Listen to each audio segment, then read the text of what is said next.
Oh, the depths of the riches of the wisdom and knowledge of God!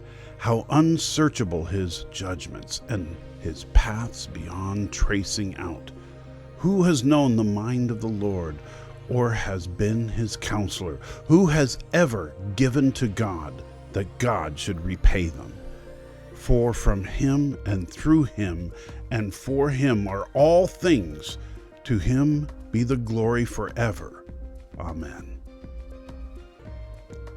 A.W. Tozer wrote in The Pursuit of God, God is omniscient, which means that he knows in one free and effortless act all matter, all spirit, all relationships, all events. The oft-used word to describe God's nature, omniscient, derives from the Latin word sciens, to know, and the prefix omni, all. Simply put, God knows all things. And possibly more impressive still, God knows how every bit of knowledge relates to all other bits of knowledge. He understands the implications of every thought, word, and action, spanning the past, present, and future. This type of computing power would humble even your most powerful smart device. In Romans 11, we see how God uses his great knowledge to work salvation for people who are far from him. God, in his infinite knowledge, knew the salvation of the Gentiles would stir up a jealousy in Israel that would in turn lead to salvation for many Jews.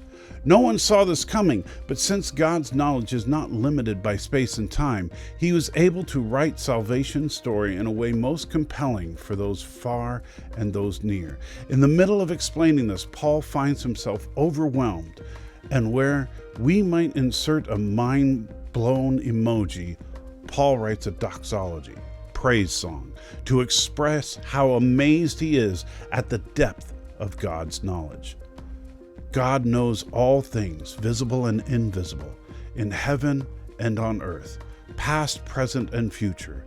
He knows the times set for kingdoms to rise and fall, the day and the hour of Christ's return, the number of days you have left on the earth, the intent of your heart, the number of hairs on your head, the words you are about to speak, and the ones you stop yourself from speaking, the things you need, physically, emotionally, and spiritually. He also knows the reason your friend was moody at work the other day.